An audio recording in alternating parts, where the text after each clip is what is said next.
just talking about business, you know what I'm saying? I did 33 years in the feds on business. Right. Crip business. You Right. know what I'm saying? And I was born in Louisiana, you know what I'm saying? And I think it's Crips down there. All around the country, you know, it's more Crips, you know, than people expect. There's a lot of Crips around the country, all over the United States. Right. So when a guy say you into, anybody can say I'm into somebody, but he said that. But what did the Crips say? You are now tuned into the Bob Report. L.A. Ron, how you doing today, brother? How you doing? Blessed, bro. We're here today on the Bob Report, and it's been a lot going on. Your name has been in the airwaves a lot here lately, and you haven't really said too much. So I want to get straight to it. The subject at hand. Your name was brought up in a viral interview with OG Kunta and OG Gumby out in Las Vegas. And what was brought up was that L.A. Ron, who's a East Coast Crip, correct, was in Hoover business. I watched a little bit of it, and I didn't see you overstep a boundary or do anything that would cause that type of reaction. So can you please tell us what was that all about? What do you think that was all about?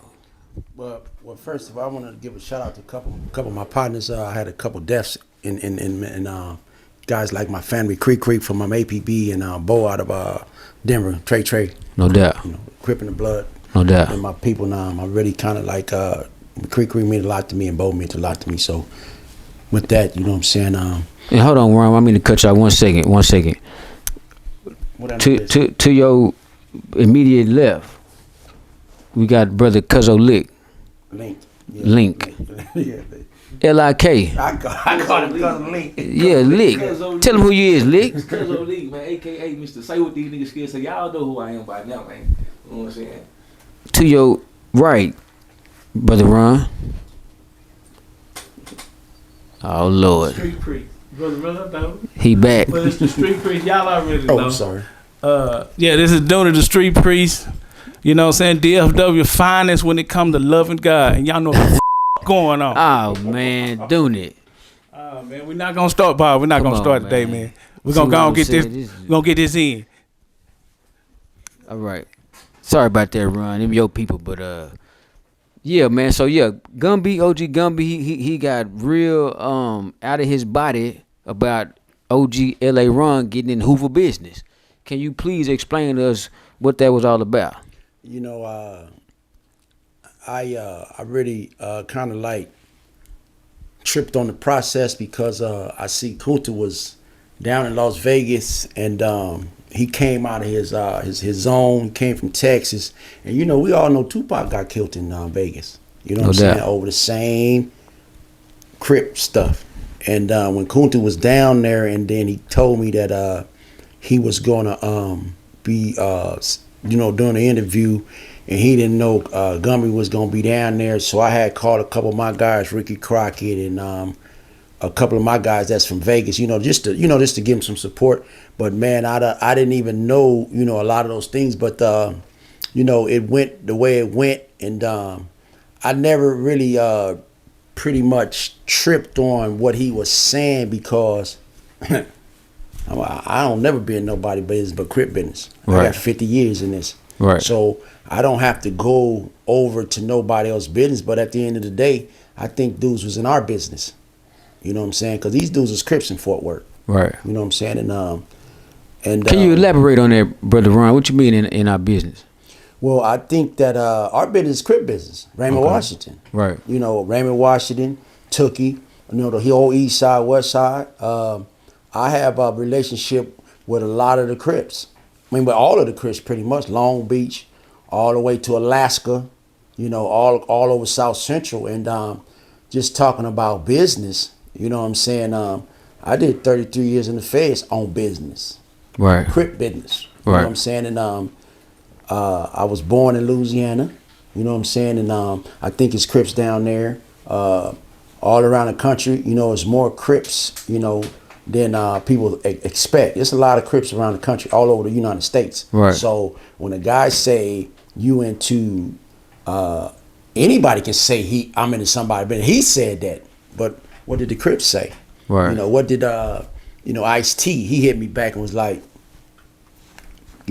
Ice-T familiar with the Crips. You know what I'm saying? So the support I seen online, Just from that interview? Yeah, Yeah. I can show you. Ice-T hit me with 3 of these. Right. Because I got, Ice-T, Shaq, Warren G, all these guys. They pretty much tap into my stories because I talk about South Central. Right. You know what I'm saying? East Side, South Central, on Crenshaw and things like that, man. But just being on the Bar Report, I appreciate it. You know what I'm saying? No doubt. It's an honor and a pleasure to have you here, Ron. You don't know.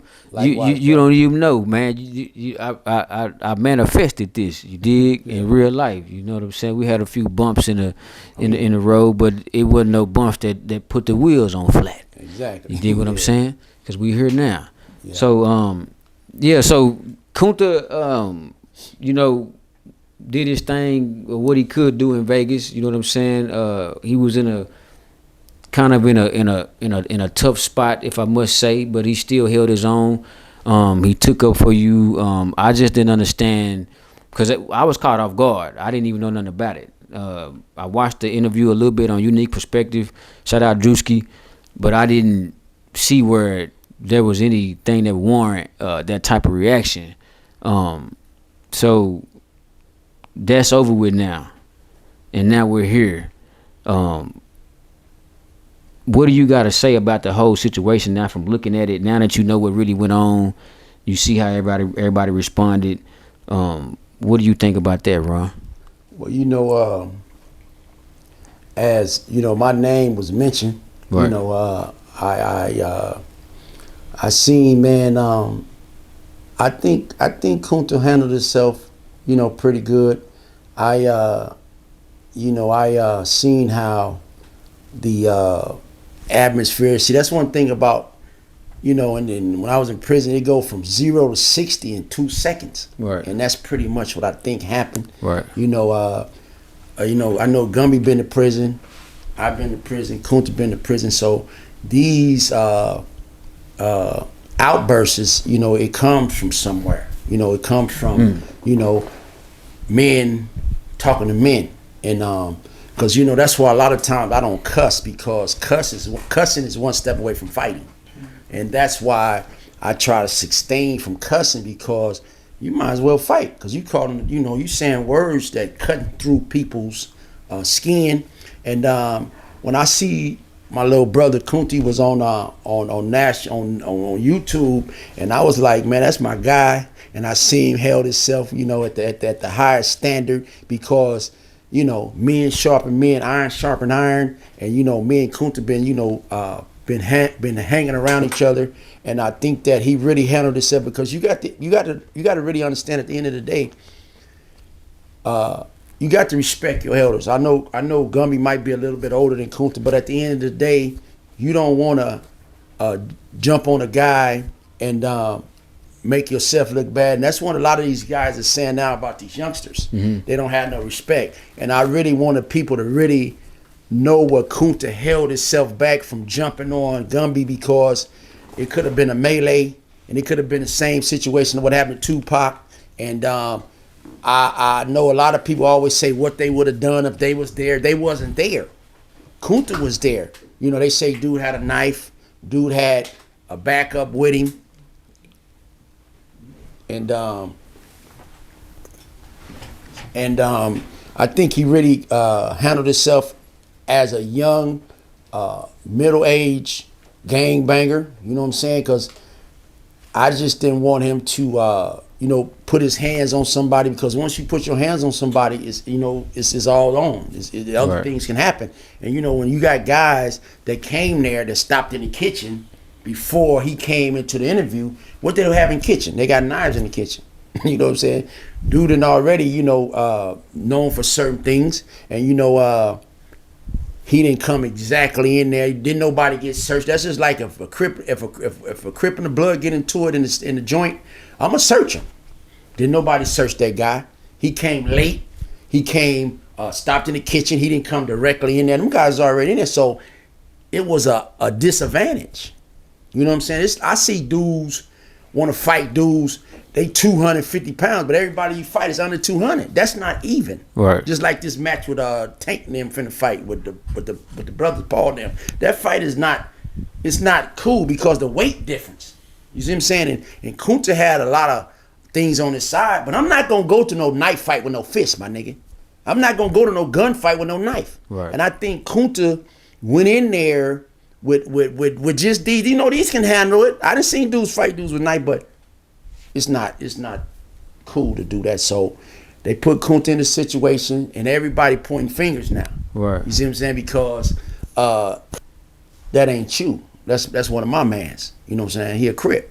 And anytime I seen dudes, you know, try to get out on Crips, it just don't last.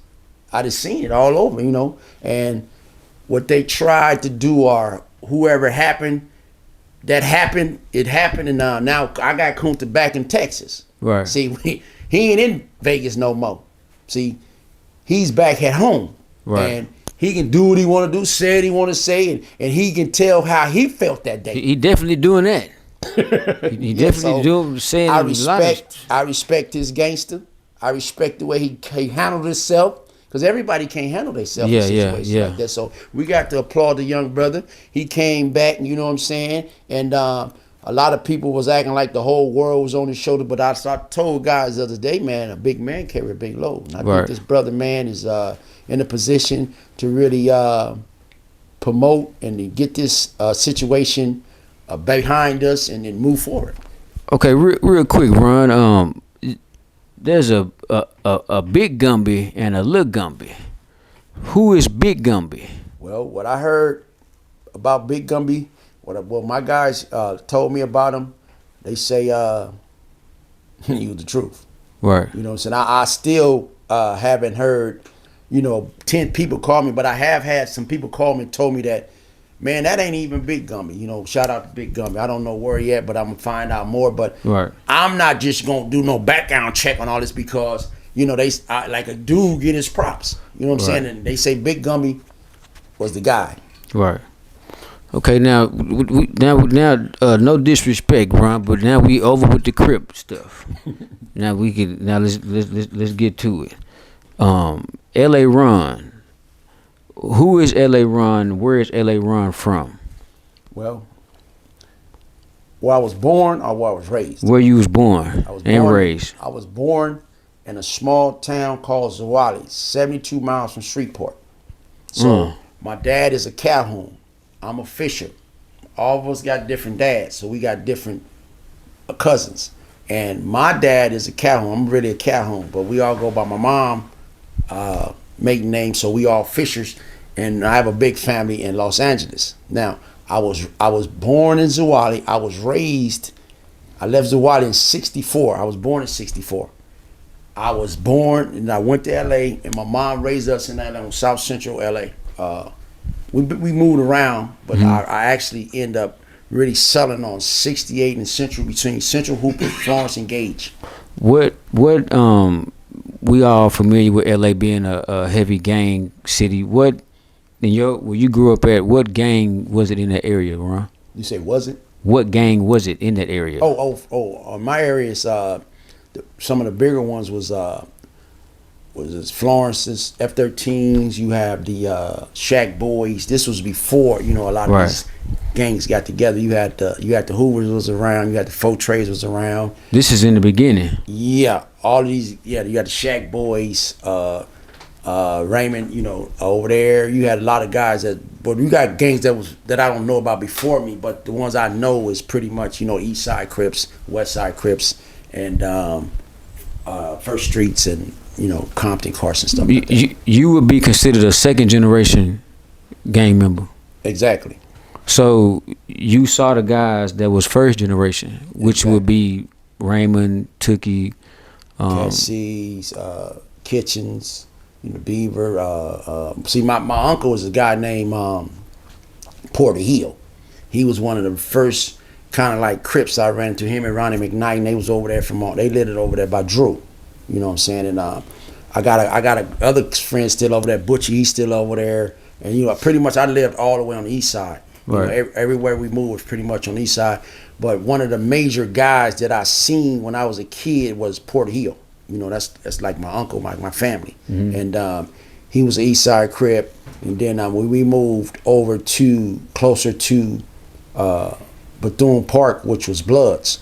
So we all kind of like hung out on 68, 67, 69, all the way down to 79. When did you pick up the Crippin', Ron? Well, I didn't pick up the Crippin'. The Crippin' picked me up. I was at a party one night, Crip walking, and I didn't know that the twins that was from the Peblos, Arlene and Darlene, they lived on my street. And some of the Peblo, one guy named Stanley Clark was on a bicycle, and I was Crip walking inside the house, and he seen me, but I didn't pay attention to him.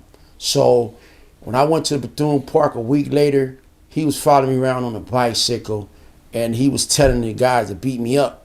And I didn't know this until I went to school like a couple days later, and this guy named Anthony, he told me, he said, "Hey Fisher, let me holler at you." I'm like, "What's up, bro?" He said, "Man, don't come to the park no more, man, because they say you're a Crip, and they wanted me to beat you up. But I told them I couldn't beat you up because Gerald Fisher's your brother, and you his little brother." And then Stanley was like, "Man, I don't care nothing about that. I wanted you to beat that dude up." So he told me, he warned me. But I didn't really know that they labeled me as a Crip when I was in elementary school. And I've been labeled in elementary as a Crip. school? I was in elementary school, yes, sir.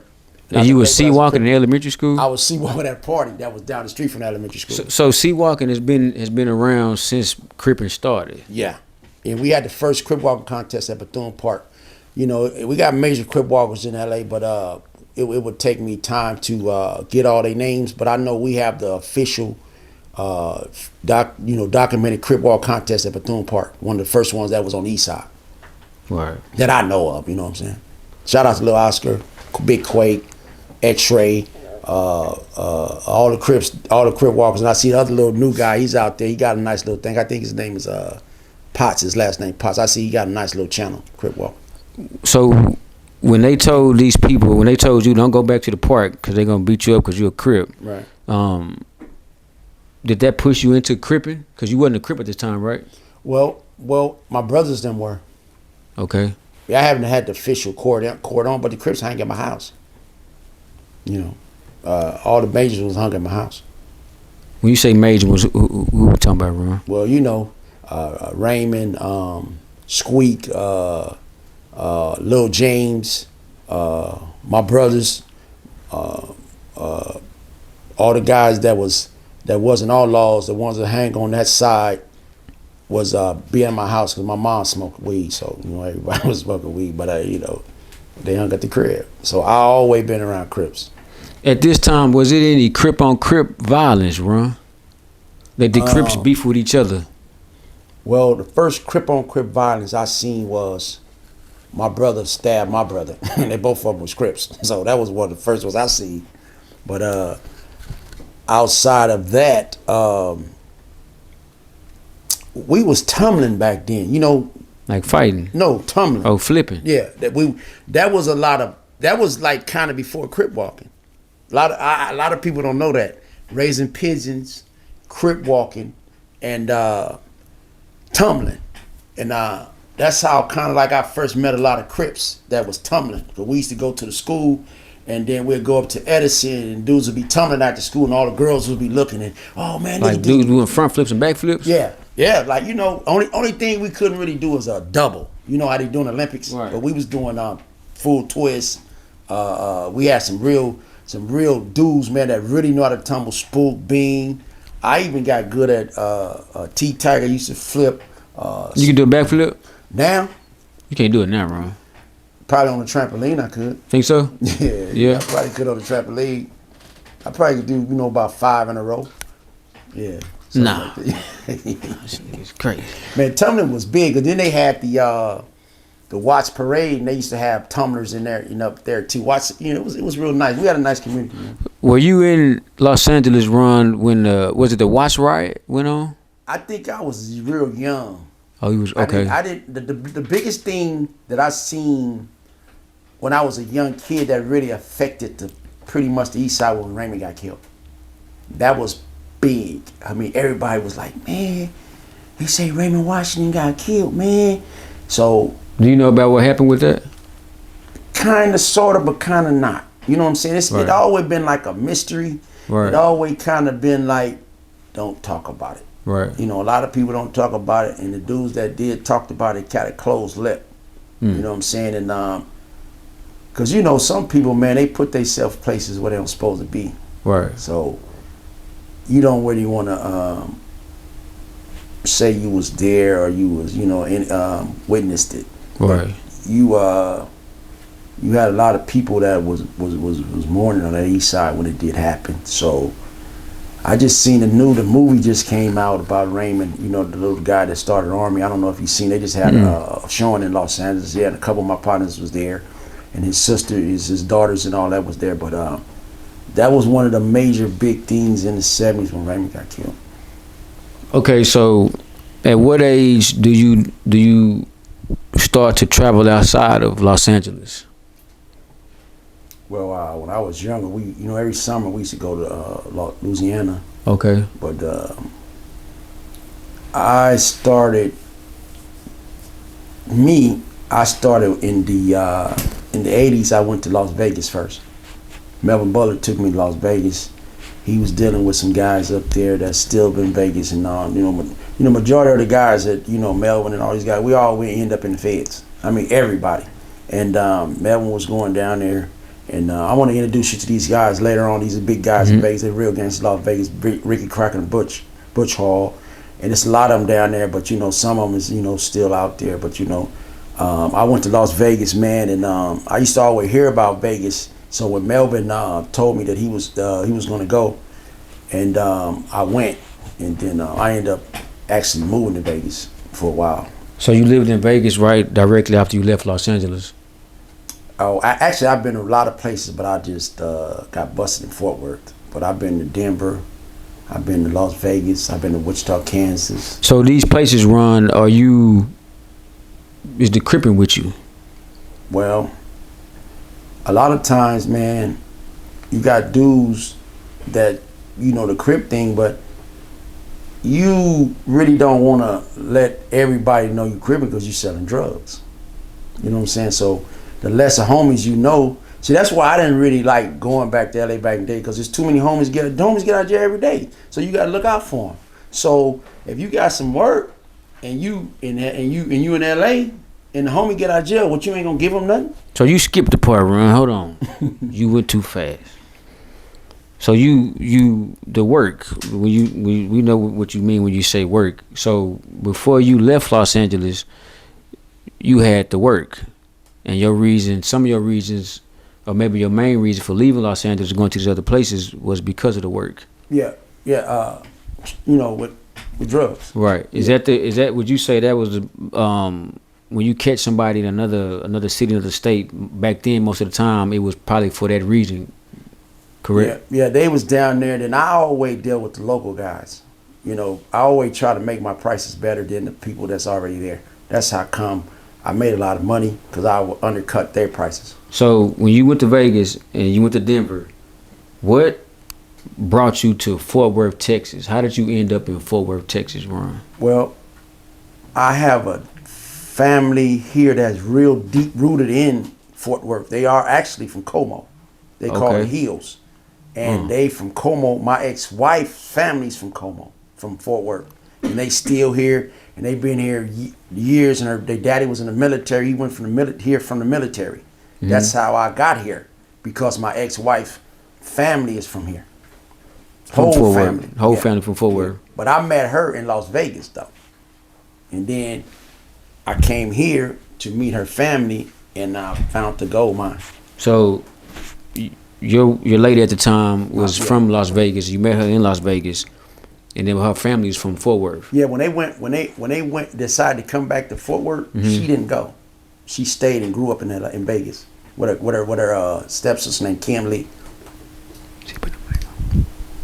And that's how I end up. And that's how I end up getting here in Vegas. What was Fort Worth like when you got here, Ron? And what year was that? Because this is like historical facts. This is important. Right. A lot of people don't know this. Well, I can't really say the year, you know, the exact point. I had to ask my ex-wife that, but I do have documents where I got stopped in the airport, and the police, the undercovers took some money from me. I do have, those dates, but just to say a specific date, so I got out of high school in the 80s, like 80 something. Then I went to Vegas in the 80s. But see, one thing about traveling, when you got work, you can afford to travel. See, because I never went and bought no plane ticket to put it in advance. I would go that same day, get a plane ticket, boom, back $400-$500, because that's how much money I had. So I had to get to Texas, overnight, because I had ran out of work, so I had to get back and forth. So I can't really say exactly, what date it was, but I know it was in the 80s. You know what I'm saying? And a lot of these places that these guys call Hoover Land and the South Side, North Side, all that, I had already been over there. I had already been pretty much everywhere, because you got to understand, man, I'm coming from California with that work. Right. And I'm giving California, it's a thing called, I had things called LA rocks. And all our rocks is 5 times bigger than the little stuff they were selling here. You know what I'm saying? So when I first got here, I used to be over there. I had a club called the Sunset Strip that's right there on Millard. Then I used to be on Little John. And I had a club called Peacock. And then, I just was everywhere getting money. You know what I'm saying? And what was it like? Like, was it Crips and Bloods here when you got here, Ron? Yes, it was. Okay. It was one blood here that I know. I'm not gonna say that it wasn't, but I brought my uncle with me. Charlie Chan. Now, I'm gonna give the Grape Streets, their credit, because how did I know that it was Crips here? Because my brothers and them was going to jail out here. And when they went to jail, Nolan was in jail already. Grape Street Nolan. Yeah, no good. They called him no good. Right. I bond Nolan out. So I knew it was Grapes here already. Right? Grapes. And the guys I brought 60s. I brought East Coasters. So were Boot Nose, who did he bring down here? Well, actually, Boot Nose, I seen a guy on the airplane one day. His name was Chris. He was out of L.A. And he was going to Como. So I asked him. I said, hey, man, where you going? He said, I'm going to Como. He said, I'm messing with Boot Nose now. Because Boot Nose had a thing of gambling. He liked to gamble. Mm-hmm. So when Boot Nose in L.A., he gambled with Crips and Bloods, I guess. Right. So when he was bringing dudes back from L.A. to come to Texas to hang with him. And that's how he had a plug from L.A. too. So when I ran into these dudes on the plane coming to Texas, then I knew those guys was from LA. But I never talked to people in the airport because the police be watching, undercovers. Right. So I used to see them, and I used to be like, okay, he from LA. But when I got here, them dudes had already been going back and forth to LA. So it was Crips and Bloods in Fort Worth when you got here. I know Nolan was here. So what did you think about the town? What went through your mind when you got to Fort Worth? Well, a lot of these guys was young. You know what I'm saying? They was young. My uncle older than me. My uncle was, me and my uncle around the same age, but he a couple years older than me. And he started going out messing with the local guys. But I had already knew some of, but I wasn't into a lot of the stuff these dudes in Fort Worth was into. These dudes in Fort Worth was into racing. They was into stealing cars, and they was into racing motorcycles and racing cars. But I never really was into that. I was always into getting that money. They had a big gambling community here. Right. Austin, Texas. You had the Glass Key. Yeah, that's those guys they had a big gambling habit. I never really gambled like that. My thing was getting that money 24 hours, and a lot of people didn't know my profession was cooking. So everybody else was gambling. Everybody else was riding motorcycles. Everybody else was racing cars. Everybody else was trying to look fly, whatever. I was into 24 hours getting that bread. Cooking. And distributing. That's like in the movie Scarface. I was That's my main thing I was trying to do. I didn't have time to do all that other stuff. When you got here, Ron, did you just walk right into doing what you were doing, or did you have a tour guide? Did somebody show you where to go? Did somebody show you who to talk to? Like, how did you know to get right in the mix to do what you were doing? Man, let me tell you something. Every block in LA was selling drugs. So when I got out here, everybody was smoking pretty much. Not everybody, but a lot of people was just getting tested. It was like an experiment. Right. They said if you hit it one time, you hook. So a lot of people, they was acquisitive. They would say, let me check it out. And then next thing you know, they hooked. So a lot of people was hooked. And when I got here, I didn't have to really do that. I would just tell dudes, here, man, if you bring me 3 customers, I give you a free piece. And that's how I got somebody that was smoking. Exactly. Or somebody, yeah. Because a lot of people didn't look like they were smoking back then. But they were. Right. You know what I'm saying? But then let me tell you this. It was some more guys here before I got it. They was from New York. Some New York guys. Yeah, it was from New York because my baby mama got a baby by one up. So the New York guys was here before me.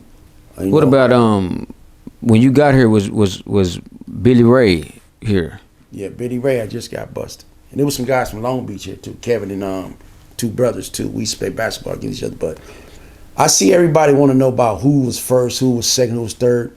But I always try to be truthful with that. But it was guys here. I didn't scope the whole land out just to go take a survey. Right. But I do know it was, I know Crips when I see them. Right. So when I would see them at the park, or I would see them shooting basketball, I see them with the rims, I knew they was from L.A. And that's how I come pretty much. Then I would ask them, I say, man, what you doing? Oh, I'm doing this. What you got this for? They say, I got this for this. You can't beat my price. I'll holler at you. Like that, so. In Fort Worth? Yeah, Fort Worth. Everybody was trying to come in, not everybody. People was coming in trying to make the most money they can make out of what they had. So is it safe to say, Ron, that I know people look at Fort Worth like a heavy gangbang city and culture, and it was that, but was it also a money getting town? Would you look at Fort Worth like that when you got here and when you just saw what you saw? Yeah, when I got here, you had Abby was here out of Ohio. Mm-hmm. They was getting money. I think Weasel was getting money. Shout out Weasel, Pops. Yeah, I had heard a lot about Weasel, Abby, Billy Ray, Little Donnie. Little Donnie out of Como. Yeah, all of these guys, I kind of looked up to. But, them guys wasn't gangbangers. They was here, though. Right. You know what I'm saying? But they was more like businessmen type of guys. They had businesses because, Donnie was one of the first guys that I seen with a Ferrari. They said Donnie was one of the first black millionaires in Fort Worth on paper. Well, you could say that because Donnie lived close to downtown. I think a lot of those guys from downtown must deal with him a lot bit like that. But, Fort Worth is a whole different animal. You know what I'm saying? Because, Stop 6 was more like, it was empty. You know what I'm saying? They had the projects, stuff like that. Poly had a lot of vacant houses. It was a lot of vacant houses in Fort Worth. That's why some of the guys that still here, they got a lot of real estate. But I had real estate too, but it was a lot of vacant houses, and a lot of the Latinos lived on the north side. Right. They had money too, because I got Latinos. partners that's the Mexicans. I got current partners that's from the north side.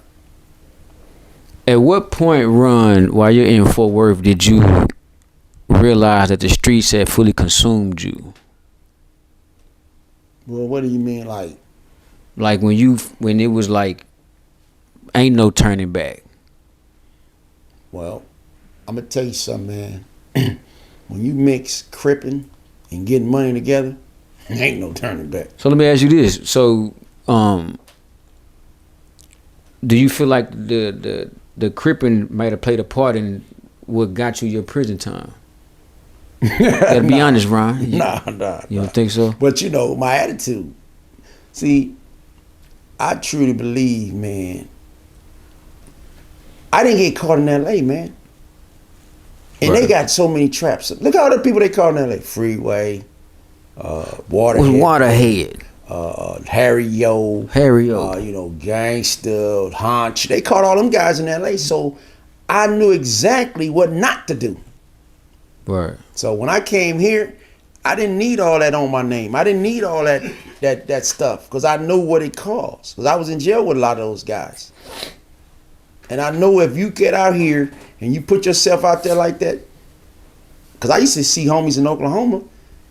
I ran into them in Fish. They were like, Fish, we was right there in Oklahoma, right next to y'all. They had low riders and everything, but they created an environment to get themselves busted. Man, they had people all over the country getting busted, homie. It's just not no Texas, homie. Right. When you were down here and you came here and you were doing what you were doing, was there any resistance from the Fort Worth natives? Was there any like who are these guys? Who is this guy with this Jerry curl and dressed nice? Who is this guy? It wasn't no resistance until somebody came in and tried to divide us. And that's what happened. They tried to divide us, and that was the only resistance. But a lot of the guys, we was young. We went for it, just like in LA. Everybody went for the same medicine. The same thing, divide and conquer. But when you getting money, man, it takes you further in other neighborhoods, and other people want to be your friends or want to get closer because they want to get that price so they can be able to make more profit. It's all about profit. Right. Did the name L.A. Ron? Okay. Did you develop that name in Fort Worth? Well, I'm gonna tell you how I got that name. When people from LA come down here, I'm not talking about California. I'm talking about LA. If you call me California, I'm not gonna answer you because I'm not from California. Right. I'm from Los Angeles. So when guys used to say they go Ron from LA, then they got to saying they go LA Ron, right? Then the feds came and got me, and they always give you a nickname. They always say Willie Morris, aka Bootnose, Ronald Fisher, aka LA Ron. That's how they make you look like a gangster. So everybody that got indicted that I know is on my indictment have a nickname. Everybody. Bootnose on your indictment. Exactly. AKA. Everybody got an AKA because the street calls you a nickname, and that's what the feds got documented in law in the downtown as me being L.A. Ron. And even in an indictment, when they was trying to purchase drugs from guys that they say work for me, they would say, man, I want to get some of that stuff L.A. Ron selling. That's what they started putting in the streets. That's what they was telling dudes that was supposed to be working for. And that's how the name spread. That's how L.A. Ron got, but they call me different names in different places. So when you if you go to Texas, if you from Texas and you go to L.A., they gonna call you Tex. Right. See what I'm saying? So you get busted in Fort Worth. I got arrested. I ain't never been busted. Well, what's the difference, Ron? Well, you got arrested in Fort Worth. Yeah, I ain't never been busted. Okay, so you got arrested in Fort Worth, Texas. How long were you in Fort Worth before you got arrested? About 3-4 years. So you had straight without going to jail. No hiccups. Yeah, I went to jail in Dallas one time. They tried to plant some stuff on me in Dallas. So okay, you get arrested in Fort Worth. You go straight to the federal penitentiary. Yeah, I went to trial. And you lost. Yeah. What did they convict you of, Ron? They convict me of possession with the intent to distribute, money laundering, and a gun. And you received a life sentence. Yeah, in 5 years, yeah. Why do you think they were so strict on you? Because that was the law of the land back then. Crack cocaine, that's what I went to jail for. They said I was selling crack. All over the country they did that. Right. What was the hardest part about serving time, Ron? Mentally, spiritually, like physically? Because you went in a young man, correct? Yeah. What was the hardest part about that? Being way away from my house, from my family. See, I started off in Terre Haute, which is in Indiana. So I had to learn who was the majority of the prison, which was GDs. In Indiana. Yeah, Right. Yeah, because a lot of those guys from Chicago. Midwest guys. Yeah, Midwest. Yeah, that's what they call it now. But back then it was just Chicago, Milwaukee, Indiana. All of those guys was pretty much GDs. So there wasn't a So when you get to federal penitentiary, there's no Crip or Blood card. It's usually like a state card, correct? No. Nope. It was dudes already in the feds, Crips, before I got there. And they had been there for a little bit of time, but it wasn't that many in that prison, but they had got insured in LA and they moved them to different prisons. There was only like 5 prisons when I first got arrested, federal prisons. What did prison teach you, Ron? Like far as like power, loyalty, those type of things. Well, prison taught me discipline. You got to get up at a certain time. So if you understand discipline, if you discipline yourself, you won't get disciplined because you don't leave no room for error. And I learned by me learning, I learned everybody's rules. I learned the rules of pretty much every gang, GDs, Vice Lords, Latin Kings, everybody law because it's there. And why would you learn it? Because you got to live here. I had a life sentence. I had to learn different cultures. I had to learn who was who and how they got there and then what do we have in common. Because drug dealers hang with drug dealers, bank robbers hang with bank robbers, terrorists hang with terrorists in federal prison. White collar crime hang with white collar guys. So I had to learn who was in jail for kingpins, and that's who pretty much I hung with. Smart guys, right. Smartest guys in prison. Did you ever think you were going to get out, Ron? No, I never thought I was going to get out. Why? You seem like a pretty optimistic guy. Well, I thought I wasn't going to get out because of the sentence, and there wasn't no date on it. It says deceased. But what I did find out is everybody lost their appeals pretty much. You might get 1 out of 5,000 that win. So I really started getting hope when I started seeing other people get sentences too.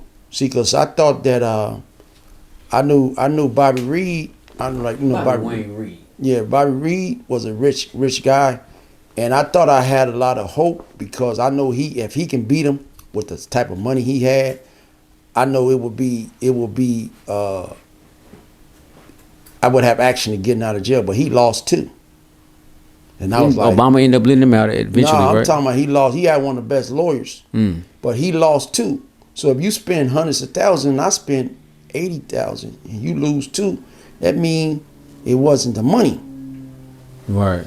You know what I'm saying? It was the way the way the prison system, the law set up. So when I seen Bobby Reed lose his trial and his brother, I said, man, it's gonna be a long day. And then I got in prison. You got people all over the country like that, lost trials. Cause I had a little hope at first. I said, oh man, he going, these guys got a little more money. You know what I'm saying? But that money didn't play no part in this federal system. So the money, your reputation, your possessions mean nothing to the feds. That's why you see so many of these dudes telling. That's why they tell. Yes, sir.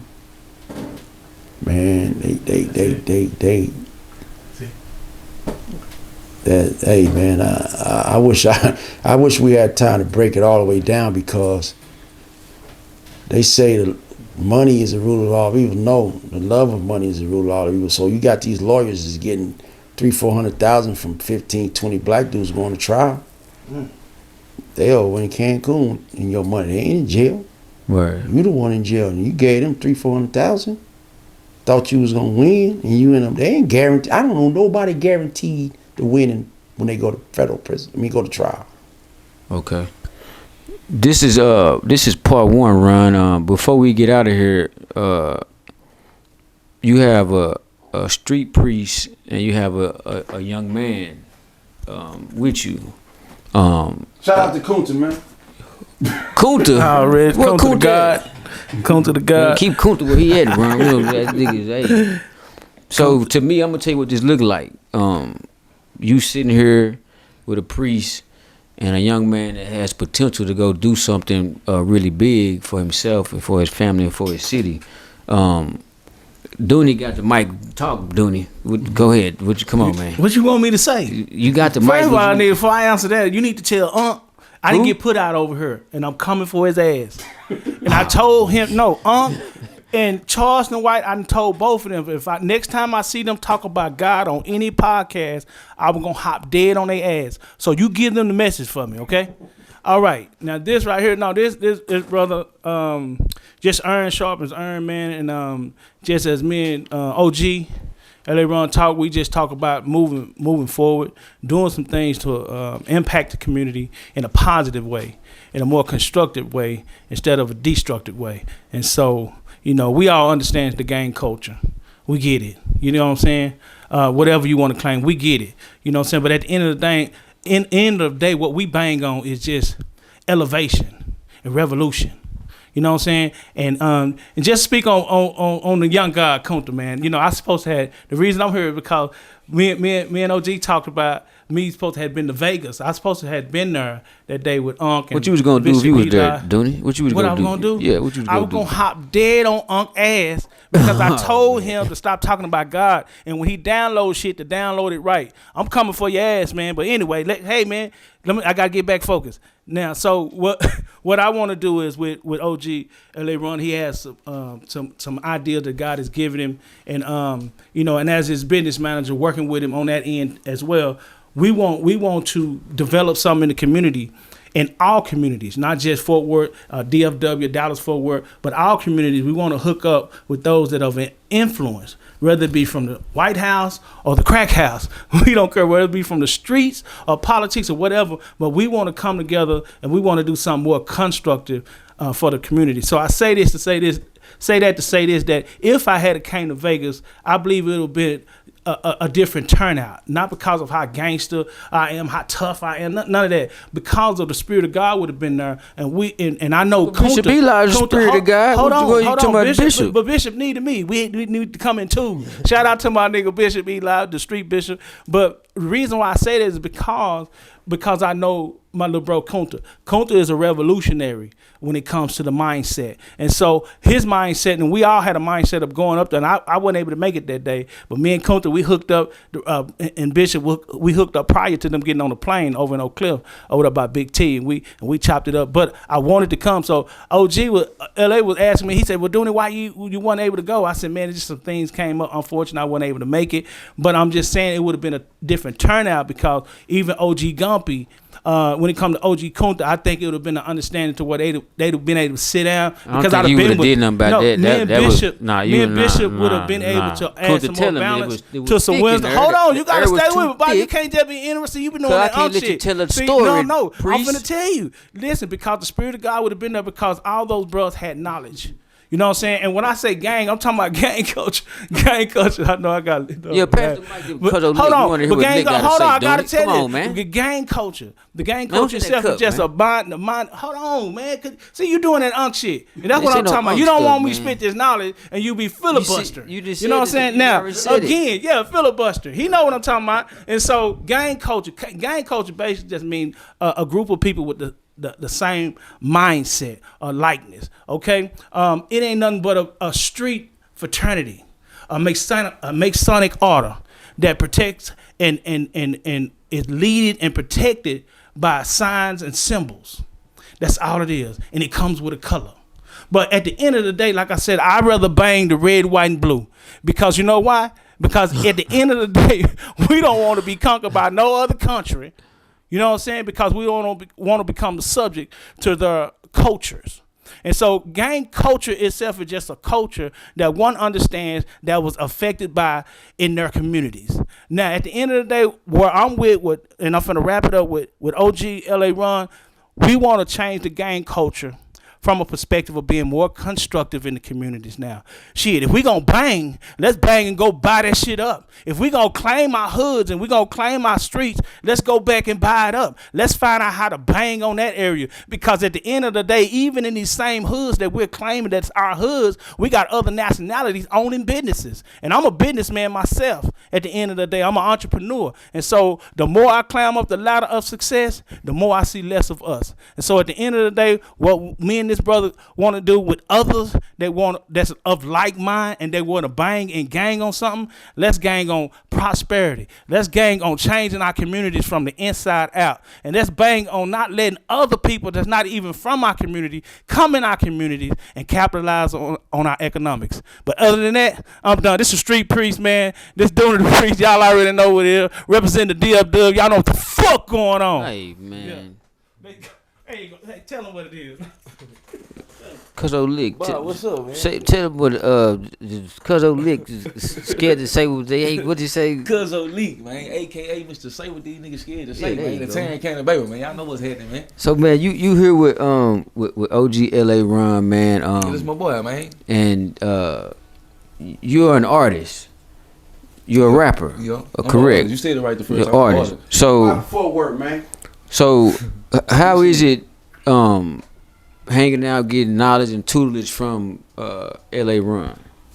I mean, this, you know what I'm saying? That's just me. I'm a type of dude, you know what I'm saying? I'm always be around the older cats and soaking up all the game and all of that, because, you know what I'm saying, they were here before me. You know what I'm saying? So what better way can I learn it than from one of the dudes who, you know what I'm saying, doing what I'm doing before I was doing it. You know what I'm saying?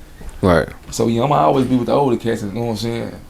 For sure. It's an honor though. I like my boy, you know what I'm saying? He fuck with a Hoover.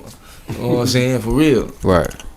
Yeah, we ain't gonna start out. We ain't gonna start that because I'm just they saying what it is. He fuck with a Hoover, man. right. Already. It's Texas. Ooh, crap. You know what I'm saying? Okay. Ron, probably Ron. Since your manager, y'all put the time on me, so it's time to go. So hopefully, you know, we could do this again, Ron. You know, it's a lot more knowledge and stories, you know what I'm saying, and facts that we need from somebody like you. It's always good to respect your elders, and it's even more better to respect someone who's been down for over 30 years and it came home and still in his right mind. Appreciate You you. dig what I'm saying? So like I said, it's an honor and a pleasure for you to sit down on the Bar Report, and we out. Shout out to Bob Report. We shouldn't those slide slugs either. What? Talk about your manager and all that. Shout out to Bob See, Report. you his manager.